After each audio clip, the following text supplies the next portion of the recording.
Welcome to moon matter. इस video में हम एरिया रिलेटेड टू सर्कल के 6 मोस्ट इंपॉर्टेंट क्वेश्चंस को देखेंगे जिसके एग्जाम में आने के चांसेस हैं या फिर इसके जैसे क्वेश्चन बन के आ सकते हैं।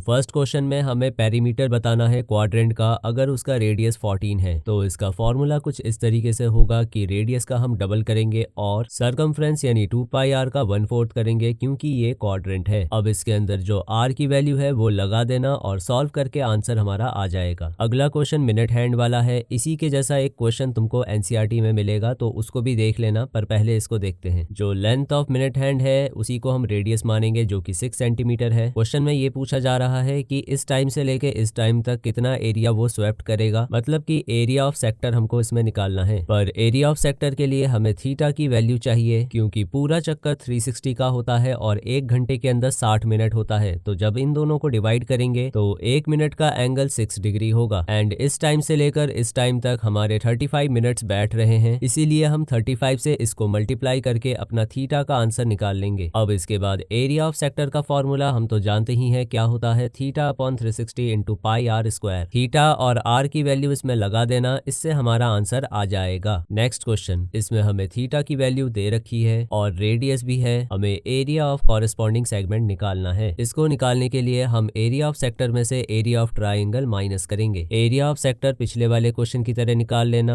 Theta upon 360 pi r square. Theta और पाई की वैल्यू लगाने के बाद जब हम इसको सॉल्व करेंगे तो 150.72 आएगा। इसके बाद हम इसमें एक कंस्ट्रक्शन करेंगे, ओ से एक परपेंडिकुलर खींचेंगे जिसका नाम OM होगा और क्योंकि ये लाइन ऑफ सिमेट्री है इसीलिए BM और AM बराबर होंगे, या फिर दूसरी भाषा में कहें तो पूरे AB का हाफ होंगे दोनों। और ये जो 120 डिग्री है ये भी आधा होके लेफ्ट साइड पे और राइट साइड पे 60-60 में बढ़ जाएगा। अब हम यहाँ पे ट्रिग्नोमेट्री रेशो का इस्तेमाल करेंगे। sin 60 का फॉर्मूला परपेंडिकुलर अपॉन हाइपोटेन्यूज होगा, उनकी वैल्यूज लगाएंगे इसमें। AM का तो पता नहीं, वो वैसा ही लिखेंगे, पर AO जो है वो रेडियस है इसीलिए वो 12 होगा। और लेफ्ट साइड पे जो sin 60 है उसकी वैल्यू हम ट्रिग्नोमेट्री टेबल से उतार देंगे √3/2। अब इसको सॉल्व करने से AM का आंसर आ जाएगा। ठीक उसी तरह cos 60 का इस्तेमाल करके हम OM का आंसर निकाल लेंगे। अब याद करो हमने लिखा था AM का मतलब हाफ AB था, जिसमें ये 2 इधर आके मल्टीप्लाई का हो जाएगा। जस्ट अभी जो AM की वैल्यू हमने निकाली थी उसको इस इक्वेशन में डाल देना। इसे सॉल्व करके AB की वैल्यू आ जाएगी। नाउ ट्राइंगल का जो एरिया होता है वो होता है half into base into height. Base यहाँ पर AB है और हाइट होगा OM, जिनकी वैल्यू हम ऑलरेडी निकाल चुके हैं। इनकी वैल्यूज लगाने पर ट्राइंगल का एरिया आ जाएगा। और जैसा कि क्वेश्चन के शुरू में कहा था कि सेगमेंट का एरिया अगर निकालना है तो जो सेक्टर का एरिया है उसको ट्राइंगल के एरिया से माइनस कर देना। माइनस करने से we will get the answer. Next question, ABCD एक रेक्टेंगल है जिसका लेंथ और ब्रेथ दे रखा है। इसमें हमें शेडेड एरिया निकालना है। सबसे पहले तो पाइथागोरस थ्योरम का इस्तेमाल करेंगे और इससे हाइपोटेन्यूज निकाल लेंगे। हाइपोटेन्यूज मतलब यहाँ पे AC की बात हो रही है। यू कैन ऑब्जर्व कि फिगर के अंदर जो AC है वो तो डायामीटर भी है सर्कल का। तो अगर मुझे रेडियस निकालना है तो उसके लिए हम डायामीटर का आधा कर देंगे। 10 का आधा 5 होगा। अब सबसे पहले सर्कल का एरिया निकालेंगे, वो तो हम जानते ही हैं पाई आर स्क्वायर से आता है। R की वैल्यू जो अभी अभी आई है उसको इस फॉर्मूले में लगाएंगे और सॉल्व करके सर्कल का एरिया आएगा। फिर हम रेक्टेंगल का एरिया निकालेंगे जो लेंथ और ब्रेथ को मल्टीप्लाई करके आएगा। हमसे इस क्वेश्चन में शेडेड एरिया का आंसर पूछा है, इसीलिए हम इस पूरे सर्कल में से रेक्टेंगल का एरिया माइनस करेंगे तो शेडेड एरिया आ जाएगा। अगला क्वेश्चन, इसमें भी हमें शेडेड एरिया निकालना है। तो पिछले वाले क्वेश्चन की तरह इसमें भी पहले डायगोनल निकालेंगे। क्योंकि अंदर वाली फिगर स्क्वायर है इसीलिए हम डायगोनल निकालने के लिए ये वाला फॉर्मूला इस्तेमाल कर सकते हैं। बाकी अगर किसी को पाइथागोरस थ्योरम से करना हो तो वो उससे भी कर सकता है। तो √2 को जब तुम A से मल्टीप्लाई करोगे, वैसे A का मतलब यहाँ पे स्क्वायर की साइड होती है जो हमें इसमें दे रखा है, इसे मल्टीप्लाई कर देना और डायगोनल निकाल लेना। अब याद करो पिछले क्वेश्चन में भी बताया था कि जो डायगोनल है वही डायामीटर है, यानी इसको आधा करने से हमारा रेडियस आ जाएगा। अब शेडेड एरिया निकालने के लिए पूरे सर्कल में से स्क्वायर का एरिया माइनस कर देंगे तो शेडेड एरिया भी निकल जाएगा। सर्कल के लिए पाई आर स्क्वायर वाला फॉर्मूला चलाना और स्क्वायर के लिए साइड इंटू साइड, इसको कैलकुलेट करके आंसर निकाल देना। नेक्स्ट क्वेश्चन, इस वाले के अंदर भी एक स्क्वायर है तो अगर इसका डायगोनल निकालना चाहते हो तो √2 को साइड से मल्टीप्लाई कर देना, इससे तुम्हारा डायगोनल आ जाएगा। पर इस वाले क्वेश्चन में ये जो स्क्वायर है ये सर्कल के अंदर नहीं है, ये क्वाड्रेंट के अंदर है, तो इसीलिए हमें पहले क्वाड्रेंट का एरिया निकालना होगा। क्वाड्रेंट का एरिया होता है पाई आर स्क्वायर अपॉन 4। यहाँ पे जो R की वैल्यू लगाओगे, जो ऊपर डायगोनल की वैल्यू निकाली थी वही लगाना, क्योंकि O से लेकर B रेडियस है। क्वाड्रेंट का एरिया सॉल्व कर लेना लेना। अब आते हैं स्क्वायर के एरिया पे, जो कि साइड मल्टीप्लाई साइड करके आ जाएगा। अब फाइनली शेडेड एरिया निकालेंगे दोनों को माइनस करके। तो यही मोस्ट इंपॉर्टेंट क्वेश्चंस थे